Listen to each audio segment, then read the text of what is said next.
Le Zell iCast Hour d'aujourd'hui, iCast 2023, en direct d'Orlando. Je suis dans le kiosque de Okuma, puis c'est un moulinet que ça fait, depuis l'ouverture du bass que je pêche avec, je suis tombé en amour avec ce moulinet-là. Ça n'a pas de maudit bon sens.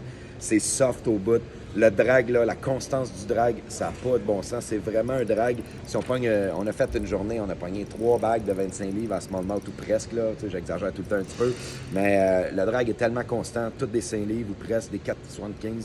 C'était complètement malade. Le drag est fou. C'est super léger comme moulinet. C'est un 9 ball bearing. Il y a le flight shaft à l'intérieur qui a de l'air alentour pour que qu'il n'y ait pas de restriction. Supporté par 2 ball bearings pour que ça tourne encore mieux et que ça rende le spool encore plus fort.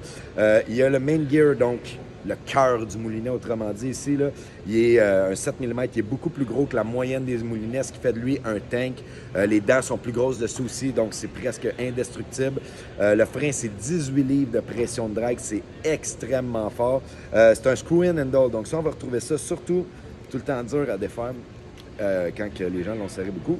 Un screw-in handle, là, c'est que c'est pas une vis qui passe bord en bord avec un shaft qui peut être une faiblesse sur le moulinet. Puis, ce que ça fait aussi, c'est que ça empêche les résidus, le sable, le sel, si vous allez dans l'eau salée, de passer à l'intérieur. Donc, ce moulinet-là, c'est vraiment, pour le prix qu'on va vendre ça au Québec, là, c'est complètement malade. Là. Inspira, nouveau moulinet cette année chez Okuma.